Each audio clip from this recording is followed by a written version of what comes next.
I'm about to show you 5 simple steps to steal the best talent from your competitors. The thing is, people aren't strictly loyal to companies, they're loyal to the opportunity. And in 2025, if you know how to play the game right, you can ethically steal their best talent and without burning bridges. Which is why in this video, I'm going to show you the 5 simple steps to attract your competitors' best team members straight to your inbox, how to keep them long-term, how to build a brand that talent fights to work for. This recently happened with one of my top A players, so please learn from my mistakes.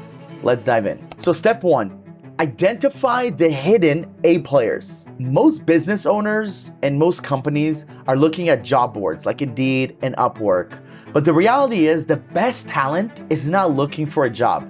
And they're definitely not hanging out on Indeed or Upwork. So what you're gonna do is you go to LinkedIn, you search the company, and you filter by job title: executive assistant, sales executive, operations manager, or whatever roles you're interested in. You wanna study who's been there the longest, who's moved up in the company, and overall, who has posted wins being in the company. Those are your A players. And here's the trick.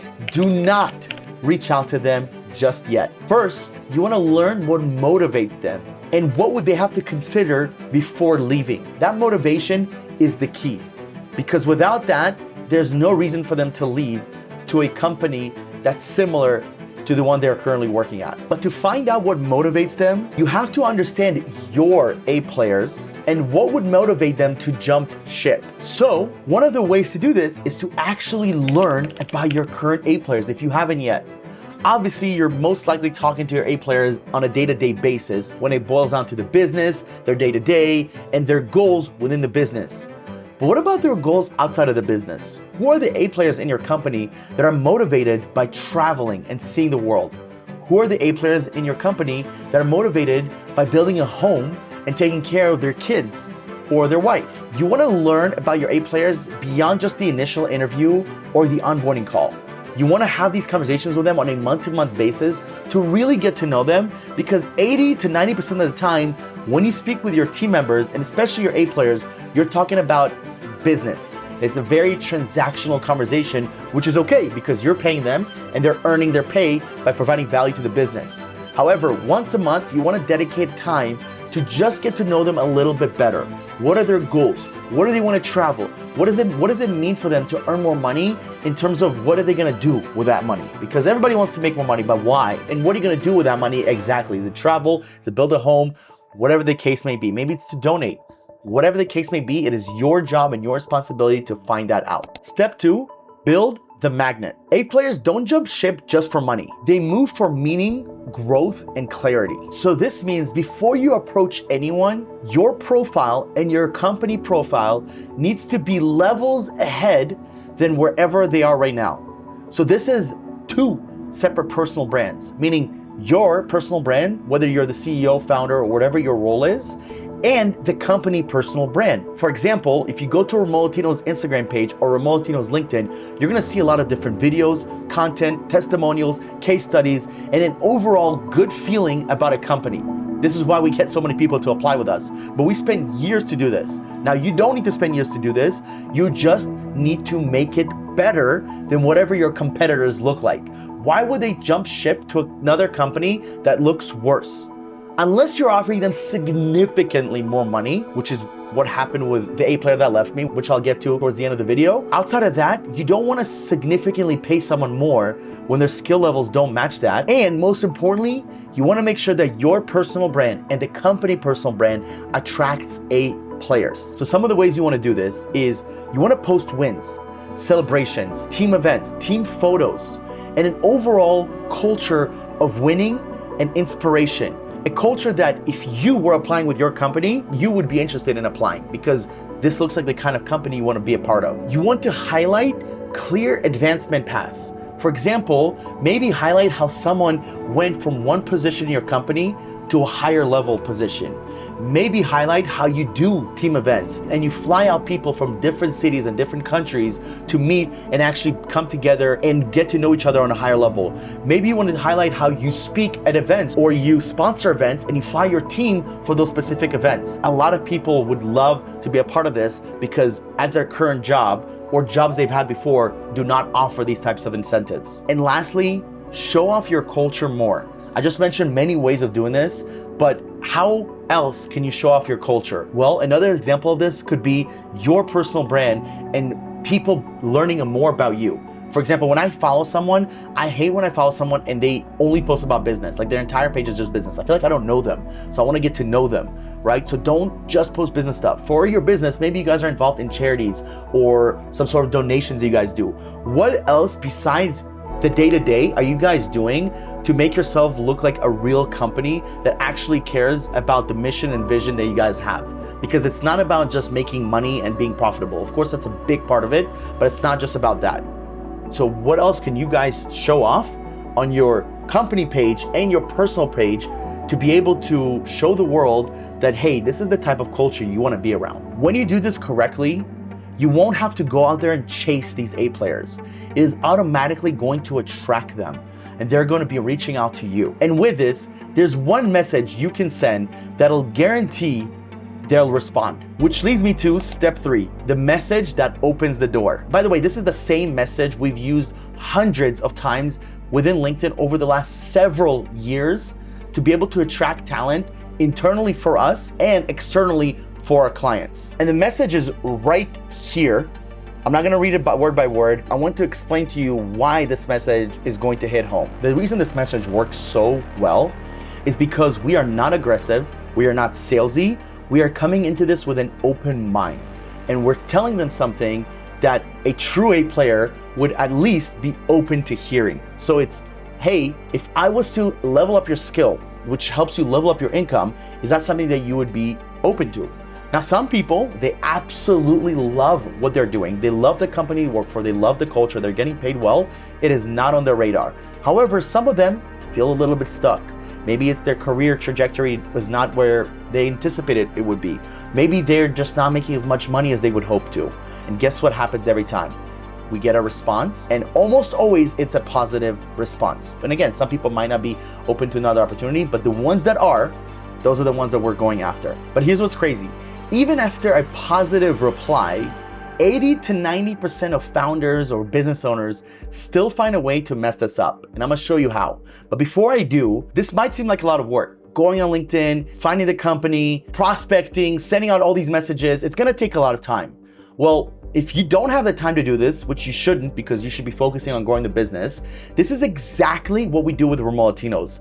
We're partnering with the best companies that are scaling fast and are looking for offshore A players. Whether they're in Latin America, South Africa, the Philippines, we hire from all over. We do primarily focus on Latin America because of the cultural similarities with North America, because of their language. It is very common to hear a Spanish accent in the US, and because of the time zone.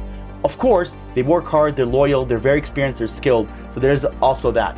So if you're looking to hire, maybe it's an appointment setter, maybe it's a closer, maybe it's an operations manager, whatever the case may be, we can help you. So head over to remotelatinos.com. That's remotelatinos.com, and schedule a call with our team so we can help you find whatever it is that you are looking for. We're gonna walk you through the process of how we've been able to do this for over 2,000 candidates, for over 1,000 different businesses, and hopefully we can work with you. So looking forward to hearing from you. Again, head over to remotelatinos.com. Now, let's get back to the video. Step 4, once you get the positive reply, you want to make sure that you still pre-qualify this person. What a lot of people do is they just hop on an interview immediately. You don't want to do this. But here's where most founders mess this up, is that they take this A player and they take them through the exact process that they would take a random candidate on Indeed, Upwork, or wherever that case may be. And that is not okay. You don't want to take an A player that's in a good place and is happy with their company, but is interested potentially of joining another company due to higher level income, due to growth trajectory. And you don't want to take that person through the same exact process, right? Just like a leadership position is gonna have a different pre-qualification process than a virtual assistant or an executive assistant, this is the exact same method. So before I schedule the interview, I actually ask them like, hey, would you be okay filling out a quick form and at the end submitting a quick video and your resume? And this form is literally 10 to maybe 12 questions, no more than 15 questions. It should not take them a long time, just so I can get information about them. And then based on their information that they submit, I'm asking very specific questions about the role. And then I have a video from them so I can get to know them a little bit before the interview, and then the resume. That should give me a little bit of faith. And then I schedule the interview.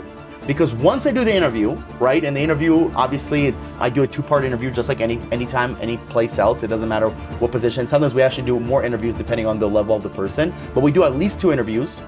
Then after the first initial interview, which I get to know them, we talk about the culture, I create a specific list of questions. It's usually about 15 to 20 questions that I ask them over the course of a 30, 45-minute interview. Then I create a skill test around what I need to get done for them. I don't really need to do a personality test here. I think it can help, and I don't think they would be opposed to it, but a skill test around the conversation that I just had around this person is very powerful. So what I do is, after this interview is done, I take my Fathom, which is our recorder, and I take the entire transcription of the interview, I submit it to ChatGPT, and I ask ChatGPT to give me 5 examples of good skill tests to create for this person.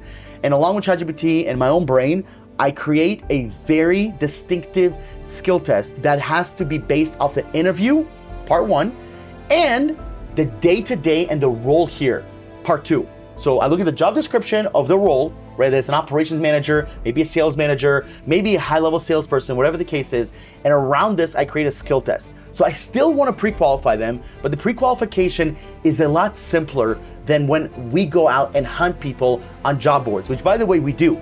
But when you're looking for a job, a lot of things could happen. You got fired, the company didn't work out, maybe you quit. There's a lot more question marks around you versus someone that's currently working. They're at a good spot. They've been there for 2 or 3 years. They're earning pretty good income, but they're open to seeing what else is out there. And I know this from firsthand. This is exactly what happened with one of our A players that recently got poached by a company that's similar to us, but they offered him a 3x pay that he's getting here. I think that was a very intriguing part to him, but they also took him through a pretty similar process. So I actually got to learn from them, like, what do they do with him? They didn't have him go through a crazy qualification process, but they did multiple interviews with him, and he also interviewed them, which was interesting because a true A player will also interview the company. He's not just getting interviewed. And there was one test in between there just to see his skills, and then they basically sent him the offer. It was a very, very simple process versus, once again, the more complex, convoluted, longer process that we do when we go and we hunt for the talent, when we poach talent from, I wouldn't even say poach, but when we find talent on different platforms, Indeed, Upwork, Facebook groups, Facebook ads, whatever the case may be. Because we're finally at step 5, and step 5 is where we agree on terms, we send the contract, it's completed, it's signed, and we do the onboarding. And now we're ready to rock and roll. Now it's the fun time has begun. We did some of the stressful part. They don't know about me, I don't know about them. We got to know each other. We spent a little bit of time together. This normally takes a little bit longer than normal because they're probably working a full-time job. I mean, they are working a full-time job, so they have limited amount of time. You have a limited amount of time. So this sometimes takes anywhere from 2 to 4 weeks. You want to be patient with these type of roles. And another thing to consider here is that it's okay if it takes a little bit longer, right? A players don't go on trees. A great deal for your business doesn't close on the spot. A lot of times it requires multiple follow-ups, maybe weeks or months to get the deal. The same thing here. Now, it should not take 3, 4 months to get this person, but sometimes it does take 3, 4, 5, maybe even 6 weeks. So please consider this. Once you go through this process a few times, you're going to be able to create an A-player culture, and most importantly, be able to have people who can get started from day 1 and actually crush it for you. So to recap, step 1 is to identify who are the A players with your competitors. Step 2 is building a personal brand that's going to be a lead magnet for your business and for your personal brand. Step 3, so remember this message you're gonna send out whenever you find these people. Step 4 is the pre-qualification process, which includes the interviewing process. And step 5, agreeing on terms and onboarding. Guys, if you wanna learn how to hire appointment setters, I linked the video right here. Please go ahead and click that. I appreciate your time. Like, comment, subscribe, and I'll see you in the next one. Os.